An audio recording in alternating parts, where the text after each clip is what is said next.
I'm good. Did you start? Oh. Okay, welcome to my presentation. My name is Eliza K OW, and today I'll be talking to you about my journey this year in the Independent Study and Mentorship Program. But first, I would like to tell you a little bit about myself. So I'm a junior here at Frisco High School, and I have a twin sister, but she's fraternal, so we don't look anything alike. I'm in the marching band, and I play the euphonium, and I'm also the euphonium section leader. I enjoy learning languages. I'm learning Spanish in school and Russian outside of school. And because I enjoy learning languages and I really like traveling, I decided that international relations would be a good career for me to explore. So I took ISM this year because I wanted to make sure that I was going down the correct career path and learn transferable skills that I could apply in the future. So international relations, a little bit about it, it's just a branch of political science that deals with relations between different countries. And typical careers are at the Department of State, but you can also work for like the UN, Department of Defense, or in the private sector like immigration law and stuff.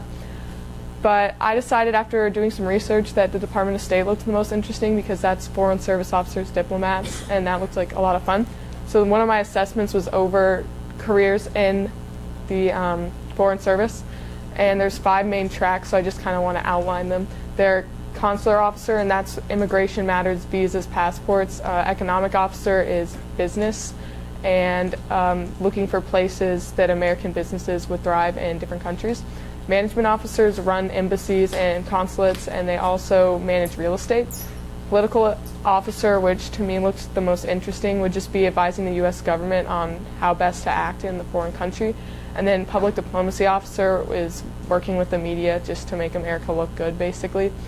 And after researching that, I decided it'd be important to research communication skills because international relations, you have to get along with people, and to get along, you have to be able to communicate properly.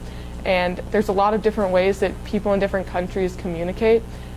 Basically, there are 6 main ways: verbal and nonverbal, how you speak and how you act, how you like your posture and all that kind of stuff can be interpreted differently depending on where you are. And then conflict solving, completing tasks, making decisions, disclosure, how much of your personal life are you going to share, and then validating knowledge. Some countries like to look to the past for what's worked, and some like to look to the future, so you have to know so that you can validate your decisions and plans in a way that'll make sense and be accepted by them. Along with those research assessments and a lot more, I also completed 5 interviews with different professionals who all had completely different jobs because international relations, as I learned, is a very broad term and a broad career area. The first person I interviewed, though, was Katrina Moore, and she was an immigration lawyer for Coles and Thompson, taking on all those kind of immigration cases, visas and passports, like I said. And then she also interned at the Department of State while she was getting her master's degree, which I thought was really interesting because that's where I might want to work someday. And she told me that it was the best experience of her life, so that was really encouraging. The second person I interviewed was Jim Falk, and he works for the World Affairs Council in Dallas, and he's also the honorary consulate for Morocco. And he gets to do a lot of cool things every day, meet with a lot of really important people from different countries, and he also said that he really enjoyed his job. The advice he gave me was that you need to be a good writer in this field because you'll be writing a lot of emails, a lot of letters, and you have to be able to display yourself as an intelligent person. The third person I interviewed was Mark Gillette, who works for Cornerstone Automation. And he doesn't really do international business himself, but his company does. So he kind of just gave me more of an overview of a marketing job, which was interesting, working for an international company. The fourth person I interviewed was Lauren West, and he owns his own trading company called West Global Trading, and they do trade with Morocco. And his son and him partnered up, and his son lives in Morocco and does a lot of the deals over there. He just told me that you have to be ready for, if you're doing a job like his, for things to possibly change a lot because he'll have these deals planned out, and then at the last minute one thing will change and they could completely fall through. But he still really enjoyed his job as well. And then the last person I interviewed was Bradley Sjogren, and he currently works for a medical company, but he previously worked with his brother, and they had a lot of businesses in Russia, like restaurants and stuff. But he stopped working in Russia because he had this whole plan set up to have a Siberian cattle farm business plan, but it ended up not working out and it lost them a lot of their money. But he still really enjoyed it, but he wanted a more stable job for now with his family, especially after the last deal. But everybody I interviewed really enjoyed their jobs, so that was really encouraging. And then also Katrina Moore, Lauren West, and Mark Gillette are all on the Frisco Chamber of Commerce International Business Council, which I ended up working with for my mentorship. I asked Katrina Moore to be my mentor, but she ended up actually resigning from her job at Coles & Thompson because of the 12-hour workdays were too much with her family. But she said that since she's still the vice chair of the Frisco Chamber of Commerce International Business Council, that I could intern and work with them and work on a lot of the events and projects they have going on, and also have the opportunity to shadow different members of the International Business Council. But she's still my primary mentor, and I have currently been working on a couple of projects for the International Business Council. Right now I'm just doing this survey data cleanup, but my final product will be probably one of the events they're hosting. And then for my mentor visits, I've just met with her a couple of times, and then I went to a International Business Council meeting, and it was really interesting because I got to meet everybody and hear what they're planning to do, and it was really cool. Things that I've learned so far from all of this is that, as I said, international relations is a very broad field that covers a lot of different careers. And then communication skills, I've acquired a lot more communication skills, but I still need to work on being more sociable and assertive because I'm an introvert, but it's kind of an extrovert job, so you have to be loud, and so I'll have to just be more outgoing. For my original work, I'm really interested in Russia, as I said, because I'm learning the language, and I also have family who family who are Ukrainian, so I decided that I would try to come up with my own solution to the Russia-Ukrainian conflict. So I ended up having to do a lot of research on the topic, like all this stuff in my binder. I read all these papers because I wanted to be able to understand everything fully. So I read up on basically every topic that I could find on the internet about it. The first thing I did was just read their histories, the Ukrainian and Russian history, and then I read about things that led up to the conflict. There were a lot of big issues, like the Orange Revolution was one thing that kind of had started in Ukraine, where they threw out their president because he kind of cheated in the election, and then that was the thing leading up. But there were a couple of really big causes of the Ukrainian-Russian conflict that I just wanted to outline. One would be that the NATO expansion is a big issue. Russia does not want NATO expanding to their borders because it's kind of an anti-Russia alliance. NATO was only one-third. One-third of the reason they were established was anti-Russian reasons, but Russia still feels very threatened by NATO expansion.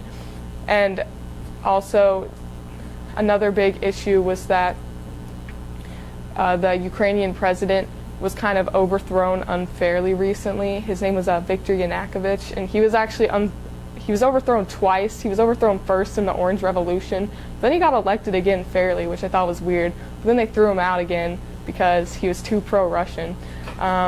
It was kind of an illegal ousting of the president, but we backed it, and that irritated Russia because it's not fair. But there's a big issue in Ukraine among East and West because Ukraine's always been dominated by foreign countries. The West has always been dominated by more Western people, but like Poland, Romania, and then Russia always dominated the East, so there's a big divide in Ukraine, and that has caused a lot of issues, which also led up to this Russia-Ukraine conflict because the East Ukraine really like Russia while the West really wants to join the EU. So those were a couple of the big causes of the conflict. And then I read about the leaders. You have Vladimir Putin of Russia and Petro Poroshenko of the Ukraine, and both of them are actually billionaires, which I thought was kind of funny because they both could possibly be corrupt. But we still support Petro Poroshenko because he likes the West. And so that's kind of funny because American politics are kind of shady sometimes too. We just hide it better. And then my most interesting part that I read about to come up with a solution was all these interviews from different Russians and Ukrainians over what they wanted to see happen in the country, and those weighed heavily in my solution because I wanted to tailor to what the people of both countries want and to make it as fair as possible. And so I'll just read a couple of my points in my solution, the main points. Regarding NATO, I wrote that NATO expansion to any countries bordering Russia should not be tolerated because Russia obviously does not want NATO expanding. It's kind of an anti-Russian alliance. As one person in an article I read put it, imagine if China had a military alliance and they were trying to recruit Mexico and Canada. That would definitely irritate the U.S. just as trying to get Ukraine and all these border former USSR countries into NATO has irritated Russia. And then Crimea is a really big issue because it's really ethnically Russian, but it fairly belonged to the Ukraine. It actually used to belong to Russia, but one of the Russian presidents during the Soviet Union, he actually just gave it away to the Ukraine because he had grown up in the Ukraine, and he just really liked the Ukraine, so he just gave them Crimea kind of for no really good reason, which was kind of a poor choice, seeing as everybody there was mostly Russian, which has kind of led to this issue. And so regarding that, I think they need to have a fair vote of the people to see where they want to go. I would say it should go to Ukraine. That's what I formerly said because that's fair. But then after reading how it was just randomly given to the Ukraine in the first place and how it is ethnically Russian, I think they need to be able to vote to make it completely fair. And then my last main point, I had a lot of points, but my last main one was regarding Ukrainian political issues. I think that both the West and Russia need to stay out of Ukrainian politics because we've been interfering a lot recently. I know that the U.S. funds pro-democratic political parties and the Ukraine, and I'm sure Russia does pro-Eastern political parties. So I think if we stayed out of that, it would help the Ukrainians be able to focus inward and fixing their sectional divides, which would make them a stronger country, and then they wouldn't have to rely on either the U.S. or Russia. Then the last thing I learned was how to write an agreement. I Googled how to write a peace agreement, and then I looked at real peace agreements that have been written to model mine after those. What I learned from this original work was time management. I actually think I did a really good job managing my time. I never felt stressed out about anything. And I actually had fun doing the research because it was over a topic that I'm really interested in. So I was surprised that I could have fun reading up on a school-related topic. And then I liked my original work because it could solve a very real issue that's happening today. Actually, recently they did have a ceasefire deal signed in Russia and Ukraine, but based off of what I've read, I don't think it's worked because people are still dying. But overall, as a result of my ISM experience, I've learned quite a few things. I've gotten a lot better at not procrastinating this year, which is a big plus, and I've acquired a sense of what it will be like in the working world, and I've gained some confidence when dealing with strangers and new people, which is good because you'll be meeting a lot of people if you go into international relations. And I hope to use this knowledge moving forward to improve my social skills even more and become the most qualified candidate for any job that I end up applying for. I'm not really sure I could make any predictions for the future right now, except for that I will be taking ISM next year. My dream job right now, I'm not sure what it will be, but I just want to have a job that's really fun and where everything changes daily. I don't want it to be the same thing every day. And I think, though, that a foreign service officer might just be the thing because it fits all the things I've said so far. Before I end, I just wanted to end with my quote for the year, and it's by Thomas Edison. And it says that our greatest weakness lies in giving up. The most certain way to succeed is always to try just one more time.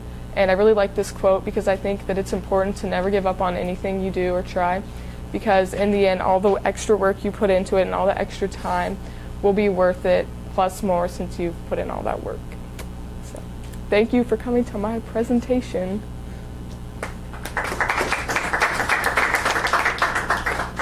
Joshua.